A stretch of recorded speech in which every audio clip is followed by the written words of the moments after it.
Live from Sweet Swine County, where every day is sweet, it's Split Hoof Tonight with Billy Gates and the Broken Windows Band. Hi, I'm Earl Silo, and now let's welcome Sweet Swine's one and only Cousin John.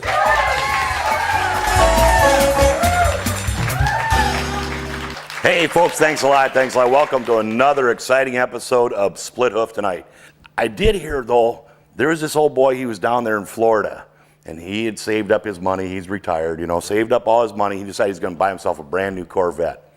So he gets all the papers signed, he gets in his new car, and he jumps out on the interstate, and he goes taking off. And he's running along about 80 miles an hour.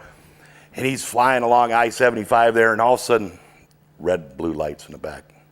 He goes, oh, I get that, boom, and he gives it all to him. He's doing 110, he's doing 120, and all of a sudden he's going, oh, this is crazy, I can't do this, I got to pull over. So he pulls over and stops. This trooper comes walking up to him and goes, excuse me, sir, but let me tell you this. He says, I got a half hour and I'm off my shift. If you can give me a good excuse while you're doing 137 miles an hour, I'll let you off with just a warning.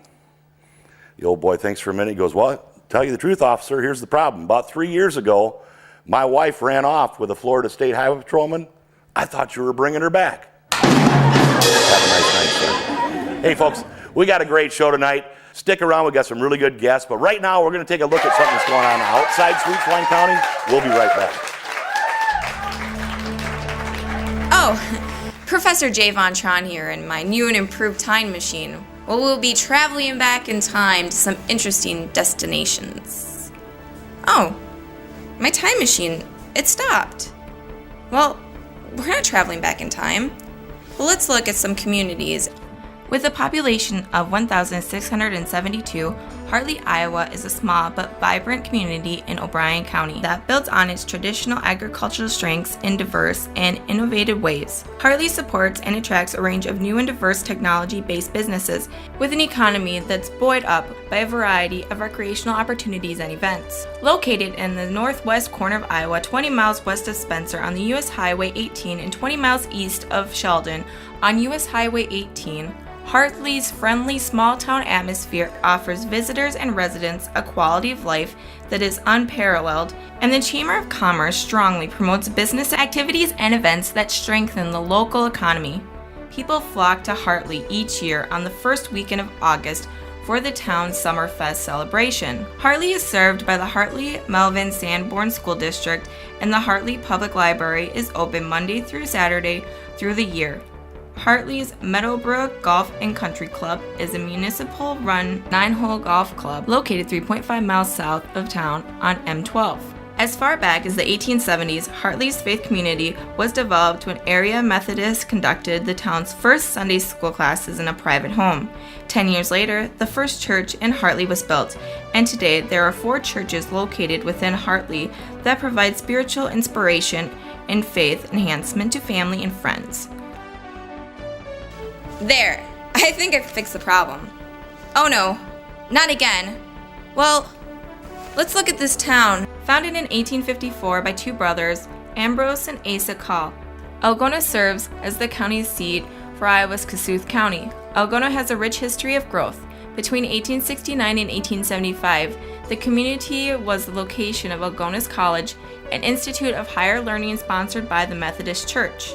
In 1894, Algona, along with other Iowa communities, became the recipient of the project known as the Orphan Trains. These orphan trains ran between 1854 and 1929 and relocated an estimated 200,000 orphan, abandoned, or homeless children from eastern coastal cities to the Midwest for adoption.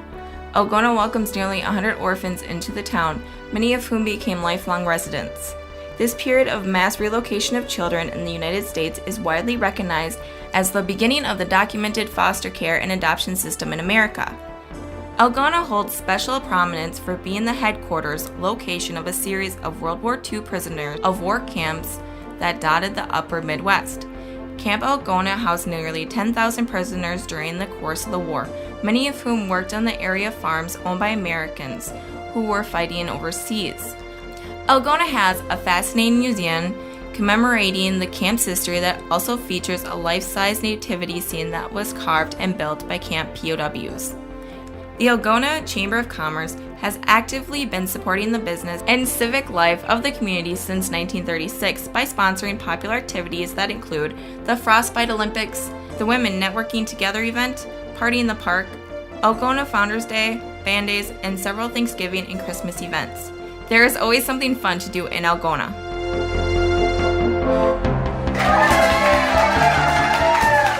Hey, and we're back. Thanks, folks. Hey, you know, Earl, Hey, where's Earl? What?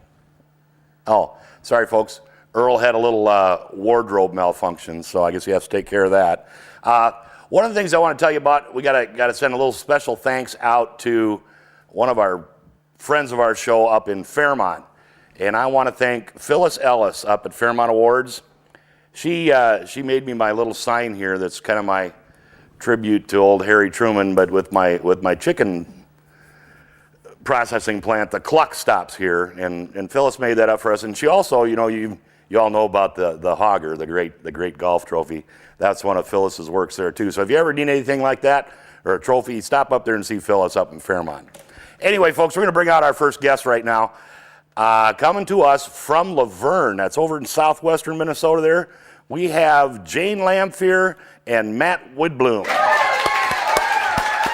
Hey, welcome. Thanks a lot for stopping in and seeing us today. It's great to be here. Glad to have you guys here. Now, you guys are from Luverne, right? We are. So let's tell everybody out here a little bit about Luverne. Luverne is a wonderful community in southwest Minnesota.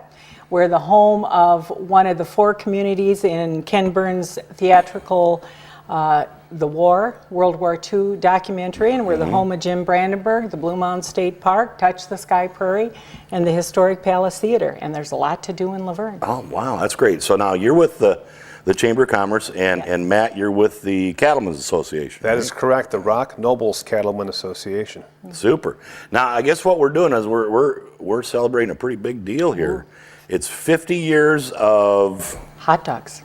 50 years of hot dogs. We've served over 500,000 hot dogs. 500,000 hot dogs. That's in half a a little million, town folks. of 4,500 people.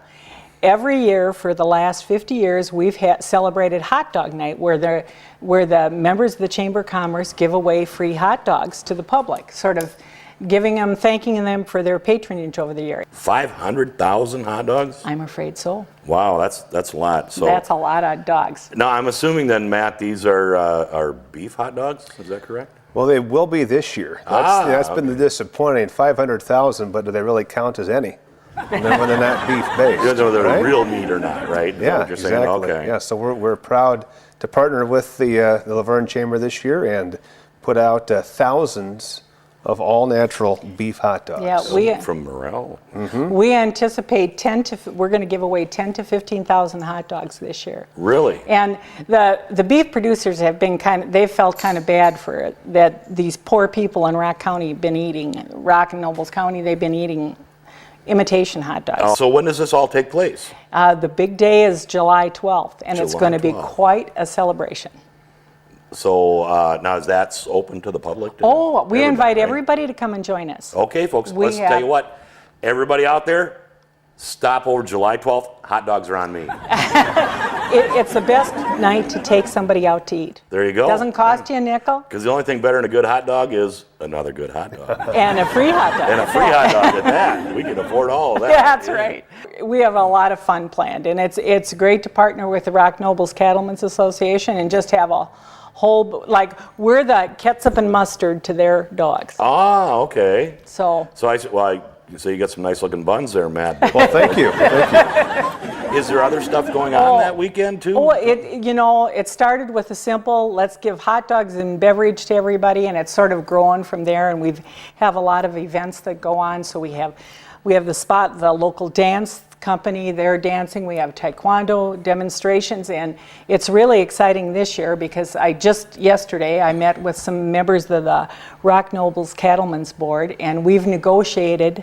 We've had this will be the 8th annual Wiener Dog races. We have dachshunds from the tri-state region come for this wonderful race. We've had 65 to 100 wiener dogs running races. Really? And it's a big contest. They've been practicing all year. It's really something. So that's really a sanctioned thing, because a lot of people think that the only reason people go to wiener dog races is they want to see a wiener dog crash. But this is the real thing. This is the real thing, and we take this really seriously because we have the Rock Veterinary Clinic. We have medical services right there. Wow. Like I said, I talked to the cattlemen, some members of the board, and they're going to have all the board members raced, and the 3 fastest board members are going to judge the wiener dog races. Oh, so Matt, that's where you guys come in there.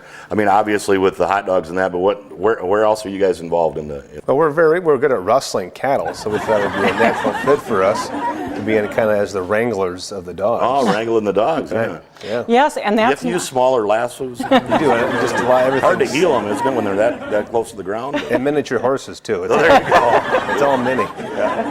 well, and that's not only. They're also going to judge the wiener dog beauty pageant. That's not. We just don't have races. We have a wiener So you dog. got some good-looking wiener dogs, Oh, I tell you should see their. We have evening gowns. We have a swimsuit competition. It's a big deal. I tell you, we have the most beautiful dogs in southwestern Minnesota. Well, talking about beautiful dogs, I understand that there's like a competition to create a beautiful hot dog also. Oh, that's really a serious thing. Art is becoming more and more important in our community. We have a real thriving arts organization, and so they decided the Rock County Fine Arts Association is sponsoring the hot dog fine art contest.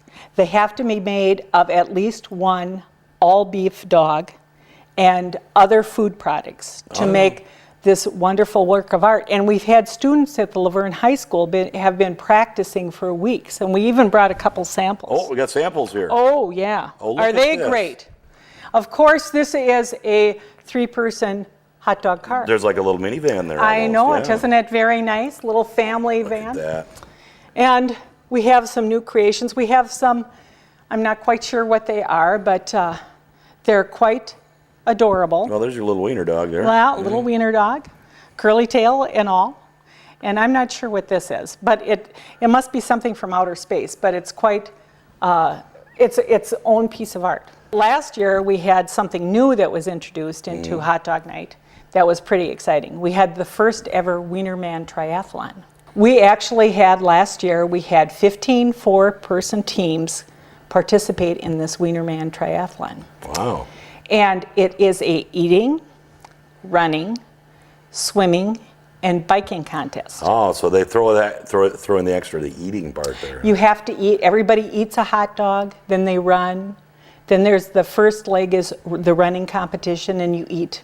And we have wonderful restaurants in Luverne, and so these great chefs in Luverne have volunteered to make creative dishes with all beef dogs. With all beef hot dogs. Oh, of course. And so we have hot dog pizza, hot dog cupcakes, hot dog linguine.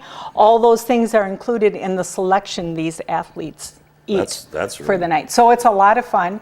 And to watch them, it's a fierce competition. Yeah. So now, Matt, with your the Cattlemen's Association, what other things are you guys involved with there? Well, that's our main involvement right now with just supporting the Chamber of Commerce and their efforts to promote Luverne, and we obviously like to do our part to help promote beef because that's a major part of the economy in southwest Minnesota. What's for dinner? A lot of cattle raised in Rock and Nobles County, so we're certainly proud to bring the beef dogs to town. Oh, that's great. I really want to thank you guys for stopping by. This has been an honor to be here. Been fabulous. One of the things that we do when we're here, we have some little spotlights of things that are going on outside our little county here. Would you want to stick around and see one with us? Oh, I'd love it. Oh, that'd be it. great. Folks, stick with us. We'll be right back. Sister, I can't believe Mama made us move up north. This isn't a plantation, it's a farm. Oh, fiddle-dee-dee. Now, just the other night, we visited that fine community, and I think we're going to be just fine, don't you? Why, sister, I think you're right. Buena Vista County. With a population of about 775, Sioux Rapids, Iowa is hidden in the gentle rolling Iowa hills in the northernmost part of Buena Vista County. The first settler in Buena Vista County, Abner Bell, located in this area and is a part of a complex of historic buildings. The community displays his cabin, an 1875 county schoolhouse, as well as the old Sioux Rapids Theater Museum. The town is home to several churches, including Catholic, Lutheran, Baptist, and Methodist denominations. Sioux Rapids also has a swimming pool, an American Legion post, a community center, and various local businesses. Area visitors and residents enjoy a wealth of outdoor recreational opportunities at the nearby Gabrielson County Park on Gustafson Lake, where there's a sandy swimming beach, picnic areas with a playground for children. The Little Sioux connects to Lynn Grove and makes for great canoeing. Sioux Rapids hosts an annual Tall Corn Days. In the past, this has included a parade, a street dance, sweet corn feed, a 5K run, and various sports tournaments. The other night I found one wonderful little place, and I'm going to tell you all about it. In the Des Moines River Valley, Estherville, Iowa, was named in honor of Esther Ridley, the wife of Robert E. Ridley, one of the men who plotted the town. It was during the summer of 1857 that settlers first arrived in what would become Emmett County, and for which they would name Estherville as the county seat. Estherville holds a particularly important place in history because on May 10, 1879, a 455-pound meteorite fell to the earth just a few miles north of town, known as the Estherville meteorite. It burrowed 15 feet into the ground where it struck. Portions of the meteorite are now on display in Estherville Public Library, the Smithsonian Museum of Natural History in Washington, D.C., and the Nature Historics Museum in Vienna, Austria. Estherville holds another interesting claim to fame. It was here that the word blizzard was coined and used in print on April 23, 1870, by the editor, the town newspaper. Today, Estherville's nearly 6,400 residents support a vibrant community that offers many opportunities for people interested in history, nature, athletics, outdoor recreation, shopping, and great dining. Each year, Estherville holds Sweet Corn Days, which is considered to be the festival to end all festivals. The celebration includes free sweet corn, a parade, car show, children's games, golf, a street dance, craft fair, river float, fireworks, and a wonderful variety of food vendors. All right, folks, hey, thanks again for stopping by. We really appreciate it very much. Looking forward to being over there and seeing you guys. Take care. Hey, Matt, leave those dogs on that table over there. We'll take care of those for you. Well, that was fun. Earl, where have you been? Well, I had a bit of a wardrobe malfunction, and so I had to go off and change. I know you can't hardly tell, but I had to go off and change and everything. But anyway, that was Matt. I was gone. Did I miss the guest? You missed the guest. You missed, yeah. That was Jane and Matt. They're from Luverne. Okay. And Luverne has the 50th anniversary of Hot Dog Night. So what do you think, Earl? Pretty nice art there, don't you think? That is kind of neat. It looks quite edible. They do. That's what I'm thinking. Which one do you want? I can go for this one. Excuse me, guys. I forgot my dogs. Well, I guess we better find out what happens. The next time that Earl steps out! I tell you what, Cousin John, this time I'm planning to attend the Bully Bullhead Weekend. That's going to be held in the Ruthven and Lost Island area down there in Iowa. Well, the Bully Bullhead Weekend is an annual 3-day community-wide event that celebrates their way of life and the natural resources down in that Lost Island area. Now, it's held each year on the weekend following the 4th of July. The celebration includes a parade, a tractor ride, a kids' carnival, some athletic tournaments and events, and of course, the Bullhead Fishing Tournament, for which the event was named. Now, the celebration started back in 1992 by a group of community organizers who wished to create an annual event that would highlight the assets of our community as well as the neighboring Lost Island Lake and the surrounding wetlands. Now, since its inception, the Bully Bullhead Weekend has grown, like a lot of them do, into an attraction that brings in many people from the surrounding communities and serves as a reunion of sorts for all those who hail from that area. And I'm really looking forward to this, Cousin John, this year. If any of the other folks want to take a look at this, schedule, they can check it out on their website, www.roosevelt.com. There you've got it, Cousin John. That's what I'm going to do the next time. Earl steps out. Well, Earl, I'm glad we got that in because that sounds like a lot of fun down there. It will be. And, if you hadn't had your wardrobe malfunction, I think we'd be eating hot dogs right now, too. All right. Well, anyway, folks, that about does it for another great show. We'll see you again next time. Good night, everybody.